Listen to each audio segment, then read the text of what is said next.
वायदो कयो त हिन क्लास में 3 खां 4 लेक्चर्स रखंदासीं।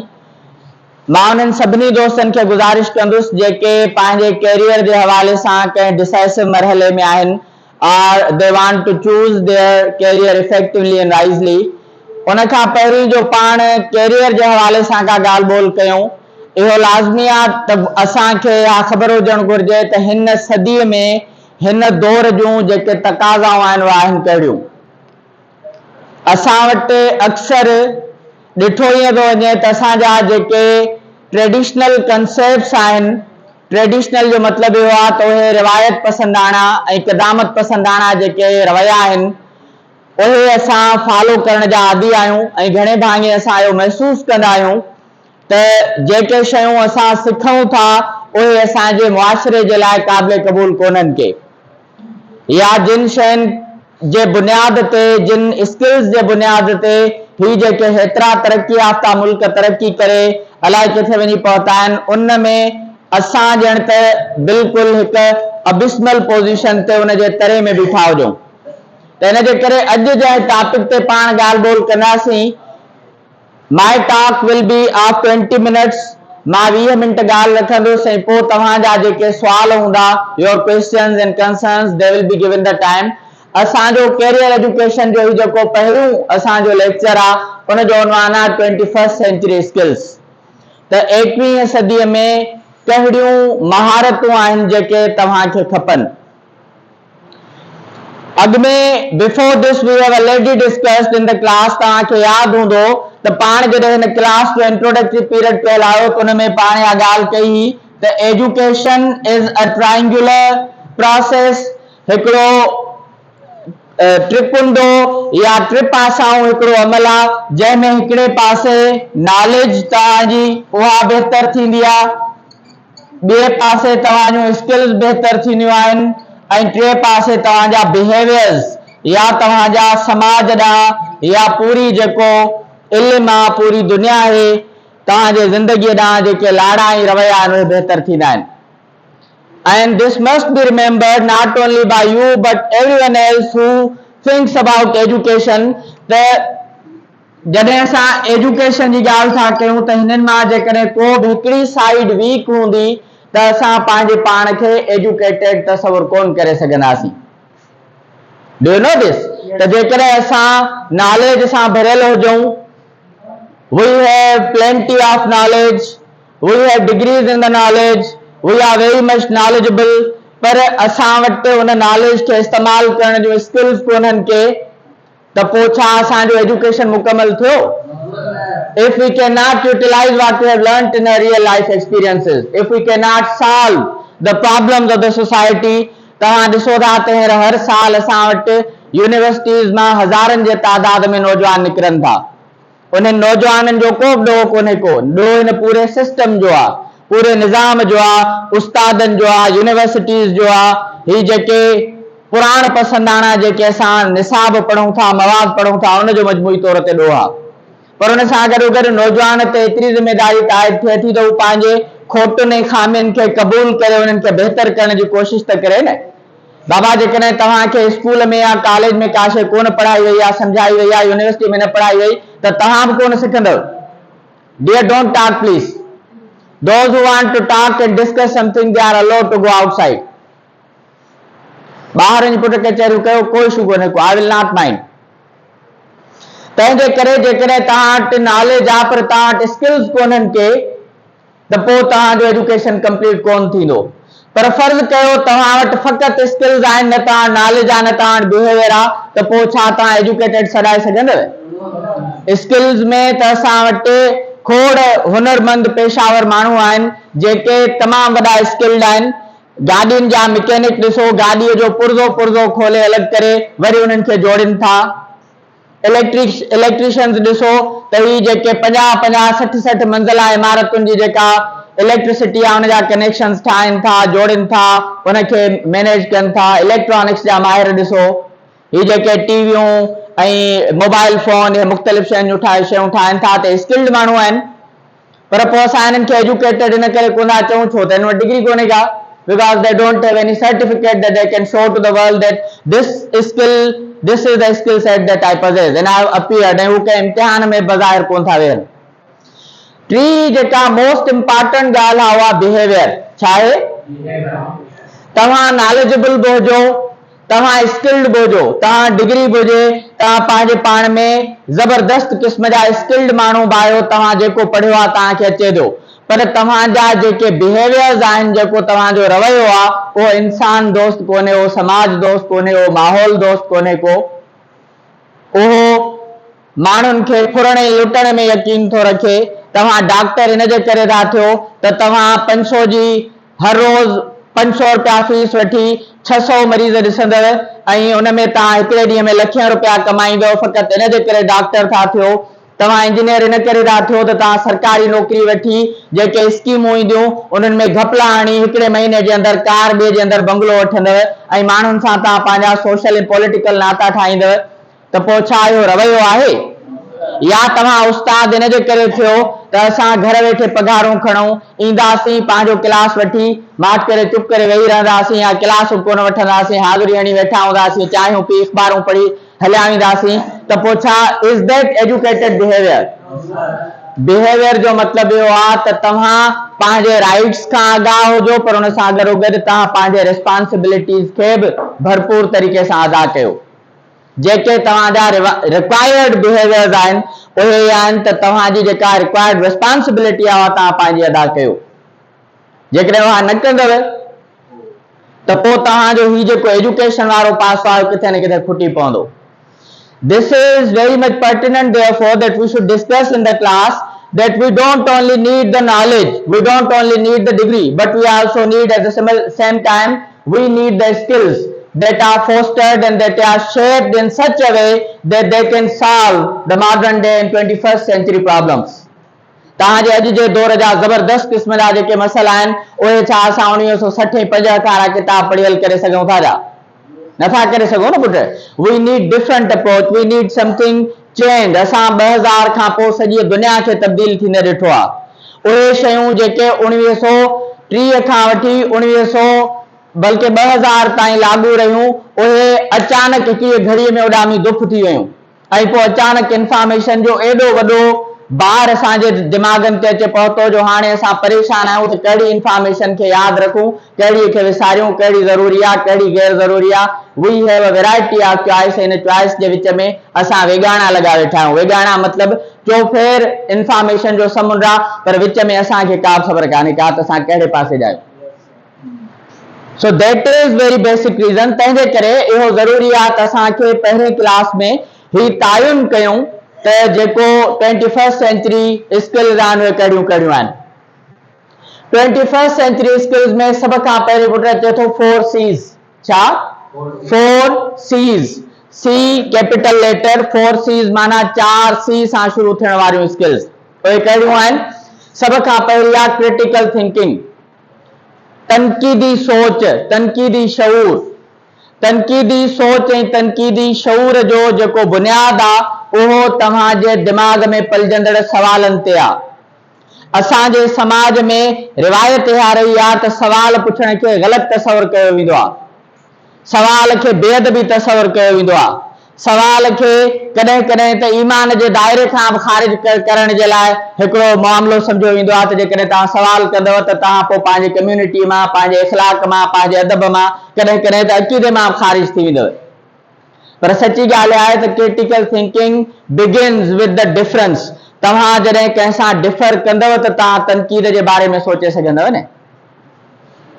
अॼु असांजी मजमूई तौर ते क़ौमी सूरत हाल आहे त असां को बि मामिलो जंहिं ते असांखे तनक़ीद करणी आहे, मस्बत तनक़ीद करणी आहे, पॉज़िटिव क्रिटिसिज़म करणो आहे या कंहिं सां डिसएग्री करणो आहे या डिफर करणो आहे त असां उहो डिफर करण खां 10 चकर पहिरीं सोचूं था त ॿेली अलाए हिनखे आ ॻाल्हि वणंदी अलाए कोन, अलाए मूं ते फतवा ॾींदो अलाए कोन, मतां विड़ी न पए, मतां 8 माण्हू न वठी अचे सुभाणे मूंखे अॼु मारे न।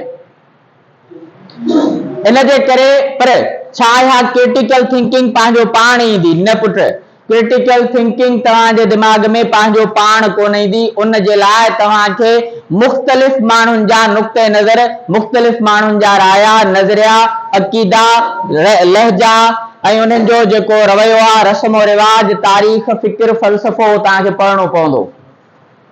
असां जॾहिं हिकिड़ी शइ खे हिकिड़े पासे ॾिसंदासीं न त उन में असांखे हिकिड़ो नुक़्ते नज़र ॾिसण में ईंदो। ईअं आहे न, मिसाल जे तौर ते ही डिजिट आहे, ही छा आहे? 9। जेकॾहिं मां हेॾां बि ॾिसंदुसि त छा आहे? 9 आहे। पर जेकॾहिं मां हिनखे हिन पासे बि ॾिसंदुसि त छा आहे? 6 आहे। बिल्कुलु ईअं साॻे अमल ऐं साॻे मज़हर जे बारे में पॉइंट ऑफ व्यू या नुक़्ते नज़र जो बदिलियल हुजणु हिकिड़ो फितरी अमल आहे। जंहिं माण्हूअ खे जेका शइ साम्हूं ॾिसण में ईंदी उनजो रवैयो, उनजो नुक़्ते नज़र उहो जुड़ंदो। असांखे क़बूल करणो पवंदो त असां सभिनी डिफरेंसिस सां गॾु हली सघूं था। ऐं उहो तॾहिं थींदो जॾहिं असां न सिर्फ़ तनक़ीदी नज़र खे जाइ ॾींदासीं पर उनखे एक्सेप्ट बि कंदासीं त बाबा ठीकु आहे, तूं मूंसां डिफर थो करीं, तूं मूंसां डिसएग्री थो करीं, दैट्स ओके, दैट्स फाइन। को आसमान कोन थो किरी पए जेकॾहिं को माण्हू मूंसां कंहिं मामले ते, कंहिं अक़ीदे ते, कंहिं एतिक़ाद ते, कंहिं ॻाल्हि ते, कंहिं नज़रिए ते, कंहिं फैक्ट ते या कंहिं मामले ते जेकॾहिं उहो ॿी राय थो रखे त कहिड़ो आसमान किरी पियो? आसमान किरी पवंदो या दुनिया दरम बरम थी वेंदी? कुझु बि कोन थींदो। तव्हां रुगो खुले दिलि सां क़बूलियत सिखो, हिक ॿिए सां गॾिजी हलणु सिखो ऐं इन जे लाइ तव्हां वधि खां वधि मुतालियो कयो, वधि खां वधि किताब पढ़ो, माण्हुनि जा डाइवर्स ओपिनियन पढ़ो, उहे शयूं पढ़ो जिन जे बारे में तव्हांखे ड्रिज आहे, जिन जे बारे में तव्हांखे ख़ौफ़ आहे, उहे पढ़ो। जिन जे बारे में तव्हां वटि अजाया क़िस्म जा इबहाम ऐं मुख़्तलिफ़ क़िस्म जा वहम पैदा कया विया आहिनि त तव्हां हीअ पढ़ंदव त हीअं थी वेंदव, साइंस पढ़ंदव त तव्हां माज़अल्लाह तव्हां जेको आहे मुनकिर थी वेंदव, तव्हां जेकॾहिं जदीद इल्म हासिल कंदव त तव्हां दीन खां परे थी वेंदव, तव्हां जेकॾहिं शाइरी पढ़ंदव त तव्हां बदमिज़ाज थी वेंदव, बदकिरदार थी वेंदव। इहे तव्हांखे ॻाल्हियूं ॿुधाइण वारा ऐं सम्झाइण वारा उहे माण्हू आहिनि जिन पंहिंजे ज़िंदगीअ में कुझु बि नाहे कयो ऐं हू हिन क्रिटिकल थिंकिंग खे नथा सम्झनि। ॿी सेकेंड सी इज़ क्रिएटिविटी, तख़लीक। पंहिंजूं तख़लीकी सलाहियतूं सुञाणो। तव्हां छा में कुझु नओं करे सघो था? कहिड़ो अहिड़ो फील्ड आहे जंहिंमें तव्हांजी स्किल तव्हांखे कुझु नओं करे ॾेखारण जो तव्हांखे ॾस ॾिए थी? तव्हां सुठो ॻाए सघो था, तव्हां पंहिंजे गायकीअ ते, पंहिंजे सिंगिंग ते भरपूर क़िस्म जी प्रैक्टिस कयो ऐं पंहिंजे पाण खे प्रोडक्टिव कयो, क्रिएटिव कयो त का नई शइ तव्हां समाज में आणियो। ठीकु आहे न? इन्हनि सिंगर्स वांगुरु न थियो त हू थुक लानत जे बावजूद बि पंहिंजे पाण खे ख़ुशि था महसूस कनि। जिन खे ॻाइणु कुझु कोन थो अचे, जिन खे मौसीक़ी जे बारे में ख़बर बि कोन्हे, पर तव्हां जेकॾहिं फ़र्ज़ु कयो त तव्हां जेकॾहिं मौसीक़ीअ में अॻु भरायो या कंहिं रांदि में अॻु भरायो या कंहिं डिजिटल लिटरेसी में भला आहियो या तव्हां सॉफ्टवेयर डेवलपमेंट में सुठा आहियो या तव्हां लिखण जे क्रिएटिव राइटिंग में, कहाणियुनि में, नाविलनि में, आर्टिकल राइटिंग में तव्हां भला आहियो त तव्हां पंहिंजे क्रिएटिविटी खे पहिरां सुञाणो त तव्हांजी क्रिएटिव जेको इनसाइट आहे, जेको क्रिएटिव जीनियस आहे, उहो तव्हांजे किथे आहे। हर माण्हूअ में हिकिड़ो को न को क्रिएटिव जीनियस ज़रूर आहे। हर माण्हूअ में तव्हां वटि ज़रूर का न का अहिड़ी क्वालिटी आहे जंहिंसां तव्हां नई शइ तख़लीक़ करे सघो था, पंहिंजे पाण खे मुनफ़रिद बनाए सघो था। पर उहो ज़रूरत आहे त तव्हां पंहिंजे पाण खे सोचो। टी शइ आहे कम्युनिकेशन। कम्युनिकेशन हिन दुनिया जो तमामु वॾो बैरियर आहे। माण्हुनि सां कीअं ॻाल्हाइजे? तव्हां ॾिठो हूंदो त अक्सर असां जेके बहिराड़ी मां पढ़ी ईंदड़ नौजवान आहियूं, all the youth that comes from the countryside areas, they are never given any exposure to communicate with the people. They are not given the chance by their teacher to come forward and say out their things so that their confidence might get stronger. ये आहे न, कॾहिं बि असांखे मौक़ो कोन मिलंदो आहे त पाण हिते बि पंहिंजी ॻाल्हि माण्हुनि ताईं ॿुधायूं। पोइ जेकॾहिं ज़िंदगीअ में को हिकिड़ो असांखे मौक़ो मिलियो त असांजो टंगूं ॾकणु शुरू थींदियूं, हथ ॾकणु शुरू थींदा, कन ॻाढ़ा थींदा, आवाज़ कोन निकिरंदो, इहो महसूसु थींदो जहिड़ो असां रोऊं बि था। इहे तव्हां सां थियो हूंदो अक्सर। जिन बि दोस्तनि जी जेका स्पीकिंग जी प्रैक्टिस न हूंदी त उन्हनि सां इहो अक्सर मसइलो थींदो आहे ऐं इहो नॉर्मल आहे, इहो को एबनॉर्मल एटीट्यूड न आहे। तंहिंजे करे पाण इनखे शइ खे क़बूल था कयूं त पंहिंजे पाण खे कम्युनिकेटिव रखो। कम्युनिकेशन जा उसूल आहिनि त तव्हां ॿुधो बि ऐं ॿुधायो बि। जेकॾहिं तव्हां सिर्फ़ ॿुधाइण में यकीन था रखो त मूंखे वेठा ॿुधो त पोइ अॻियो माण्हू तव्हांखे कोन ॿुधंदो, पर पंहिंजे पाण में हा सलाहियत पैदा कयो त जेॾी महिल ॿुधणो आहे त उन महिल ॿिए जे अखियुनि में अखियूं ॾिसी ॿुधणो आहे त जीअं हुनखे महसूस थिए त हा यार ही मूंखे ध्यान सां पियो ॿुधे। तव्हां हुनजे जेस्चर्स सां गॾु हलो, पोस्चर सां गॾु हलो, उनखे महसूस करायो त तव्हांजो सॼो ध्यानु उन में आहे।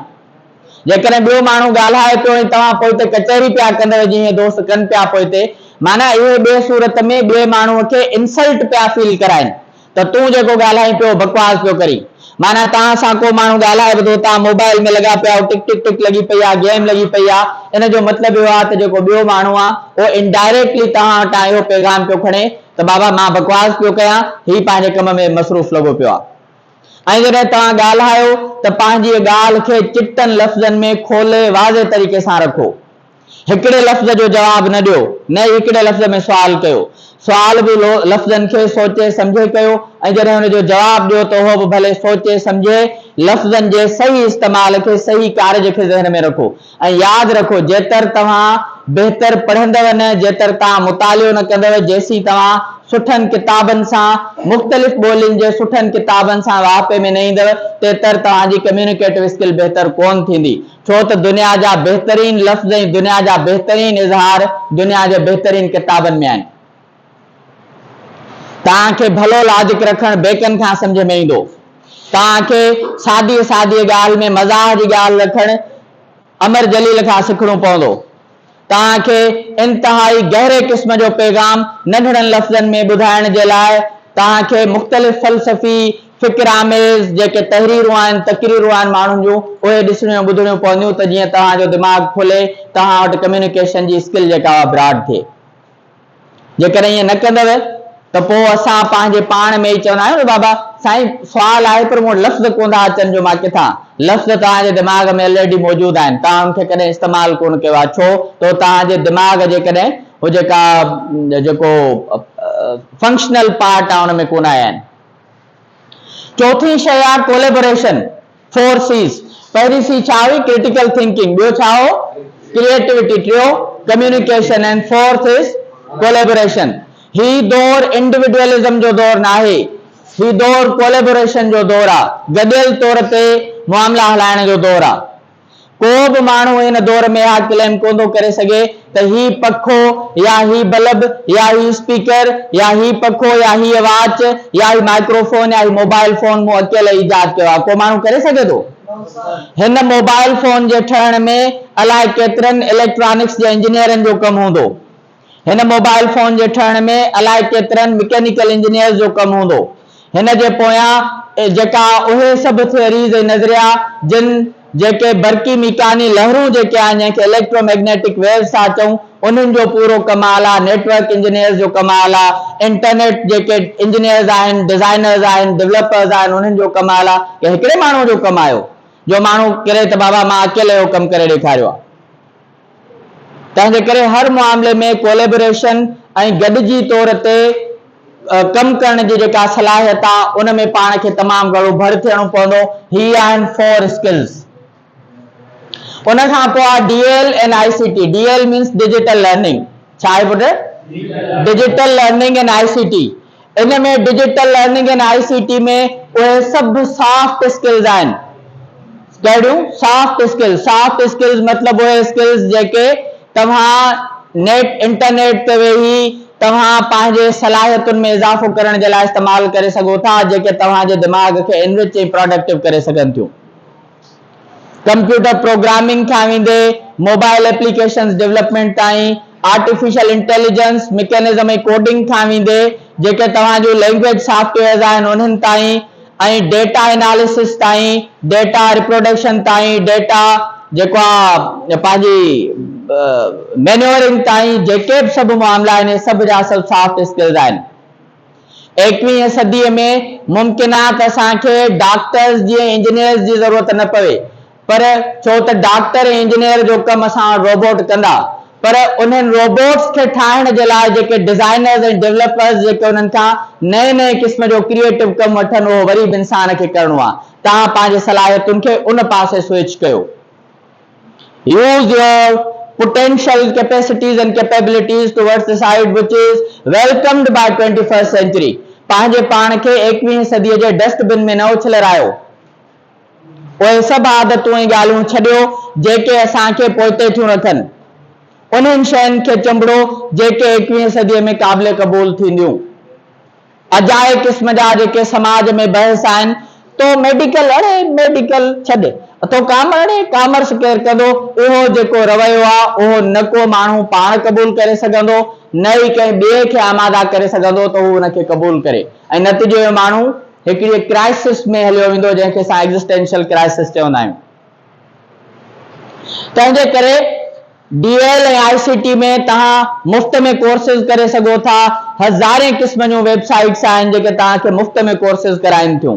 मिसाल जे तौर ते मूं तव्हांखे उन ॾींहुं ॿुधायो त हिकिड़ो आहे coursera.com वेरी गुड, ॿियो आहे edx.com, ठीकु आहे, ॿियो आहे खान अकेडमी। ईअं ब्रिटिश काउंसिल जे वेबसाइट ते तव्हां लैंग्वेज सां रिलेटेड मुख़्तलिफ़ कोर्सेस करे सघो था। यूट्यूब ते मुख़्तलिफ़ जेके फोरम्स आहिनि उन्हनि ते तव्हांखे हज़ारनि जे तादाद में कोर्सेस आहिनि जेके मुफ़्त में मिलंदा। तव्हांखे करणो छा आहे त रोज़ रुगो पंहिंजे क़ीमती टाइम मां जेको असां टिकटॉक ऐं फलाण ऐं टीर सॼो ॾींहुं रील्स ठाहींदे गुज़ारींदे अचूं था उन मां फ़क़ति अधु कलाक असांखे कढणो आहे ऐं उन अधु कलाक में असांखे छा करणो आहे, असांखे ध्यान सां हिकिड़ी शइ ॿुधणी सिखणी आहे, असाइनमेंट करे ॾियणी आहे, दैट्स इट, बस। महीने खन में तव्हां ज़बरदस्त क़िस्म जे स्किल्ड यूथ में अची वेंदव। पुट लाइफ एंड कैरियर असां वटि ही जेको मामिलो आहे इहो ॾाढो हिकिड़ो संगीन क़िस्म जो बहरान इख्तियार कंदो थो वञे त असांजा नौजवान जेके पढ़नि नथा, जेके लिखनि नथा, जेके जदीद दौर जे तक़ाज़ाउनि ते पूरा नथा लहनि त पोइ उन्हनि में हिकिड़े क़िस्म जो हठ ऐं अना पैदा थी वञे त मां ही न करे सघियुसि, हाणे मुंहिंजे ज़िंदगीअ जो को मक़सदु कोन्हे। नतीजे में तव्हां ॾिसंदव त पोयनि 5 सालनि में सिंध में जेको नौजवाननि में ख़ुदकुशीअ जो जेको लाड़ो आहे उहो 35% वधियो आहे। माना जेकॾहिं साल में अॻे को 1% माण्हू ख़ुदकुशी कंदा त अॼु उनजे भेट में 35 नौजवान ख़ुदकुशी था कनि फ़क़ति इन जे करे त उन्हनि खे सम्झ में थो अचे त मुंहिंजो कैरियर ख़तमु थियो, मूं MBBS जी तयारी कई, MD कैट जी तयारी कई, सिलेक्शन कोन थी, हाणे मुंहिंजे ज़िंदगीअ जो कहिड़ो कमु आहे। तंहिंजे करे फ्लेक्सिबिलिटी आणियो पंहिंजे पाण में, थोरो पंहिंजे पाण खे फ्लेक्सिबल कयो। बाबा MBBS ज़बरदस्त आहे पर फिजिक्स बि घटि कोन्हे का, केमिस्ट्री भी को जड़ो तड़ो सब्जेक्ट कोने, botany, zoology, microbiology, genetics, genetic engineering, ये सब छा ये फुजूल सब्जेक्ट आहिनि जा। इन्हनि में भी वॾा कैरियर पिया आहिनि, इन्हनि में भी वॾियूं अपॉर्चुनिटीज़ आहिनि। जर्नलिज्म असां वटि अॼु को प्रोफेशनल सहाफ़ी तव्हांखे मिले थो जंहिंजी जर्नलिज्म में डिग्री थियल हुजे या मास मीडिया मास कम्युनिकेशन में कंहिंजी डिग्री थियल हुजे।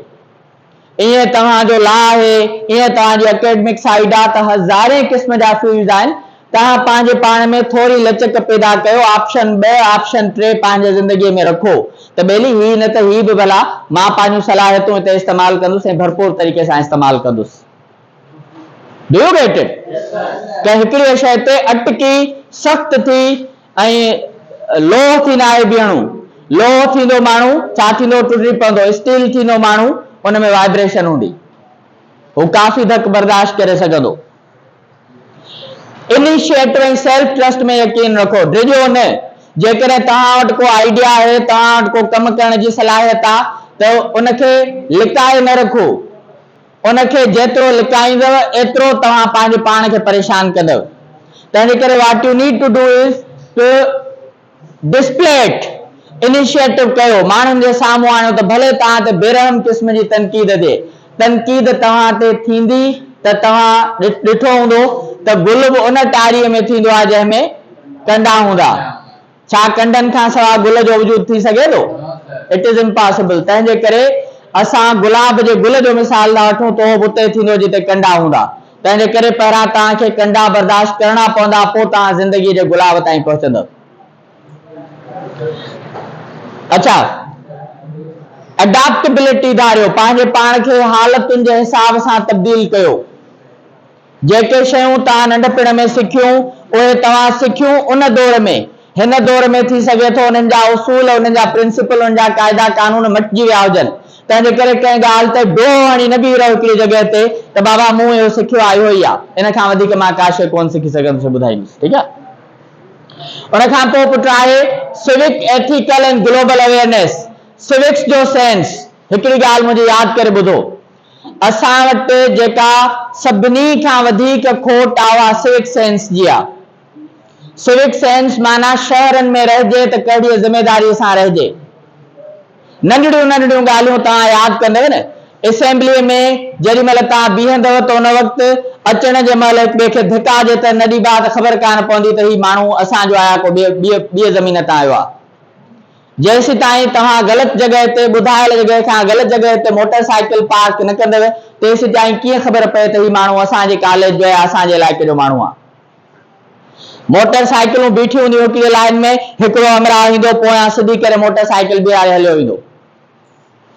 विच शहर में ख़ासि तौर ते वॾियुनि गाॾियुनि वारा, जंहिं वटि पराडो ऐं वॾियूं वॾियूं तव्हां ॾिठियूं हूंदियूं न, अलाए छा था चवनि हिन खे, डाला, विगो, फलाण टीर, माना मोटरसाइकिल वारनि खे पुलिस वारा झलींदा पर वॾी गाॾी वारे खे केरु कोन झलींदो। पर उनजे बावजूद बि ग़लति जॻह ते पार्किंग करणु, अजायो घणनि मामलनि में, परावनि मामलनि में अजाई जेको आहे दख़ल अंदाज़ी करणु, पाड़े वारनि जे मामलनि खे सॼो ॾींहुं वेठो डिस्कस करणु, ॿियनि मामलनि जे ज़ाती ज़िंदगीअ में वेही माण्हू पंहिंजी एनर्जी वेस्ट करे, इहे सभु असांजा सिविक ऐं एथिकल मामला आहिनि जिन खे पाण खे बहितर करणो पवंदो। तेसीं असां अॻिते कोन वधी सघंदासीं जेसि ताईं असां पंहिंजे इख़लाक़नि जी तरबियत अहिड़े सुहिणे तरीक़े सां नथा कयूं। उन खां अलावा ग्लोबल अवेयरनेस, असांखे इहा बि ख़बर हुजणु घुरिजे त दुनिया में छा पियो वहे वापरे, पॉलिटिकली छा पियो थिए, इकोनॉमिकली छा पियो थिए, एनवायरमेंटली छा पियो थिए, साइंटिफिकली छा पियो थिए, अकेडमिकली दुनिया में छा पियो थिए। असां जेकर इन्हनि मामलनि खां बेख़बर हूंदासीं त असां बिल्कुलु ईअं ई आहियूं जीअं समुंड जे तरे में पियल का पथरी, जंहिंखे ख़बर ई कान्हे का त मथे केॾी रोशनी आहे, केॾी हवा आहे, केॾा रंग आहिनि, हुनखे ख़बर ई कान्हे का, हुनजा हवास ई कोन्हनि के। आख़िरी ॻाल्हि आहे इमोशनल एंड मेंटल हेल्थ। तव्हां पंहिंजे पाण खे इमोशनली एंड मेंटली फिट रखो। इहा ॻाल्हि यादि रखो त ज़िंदगी ॾुखनि ऐं सुखनि जी सूंह आहे। सॼी उमिरि तव्हांखे ख़ुशियूं कोन मिलंदियूं, सॼी उमिरि तव्हां सभ जूं सभु तवक़ुआत ऐं उमीदूं पूरियूं कोन थींदियूं।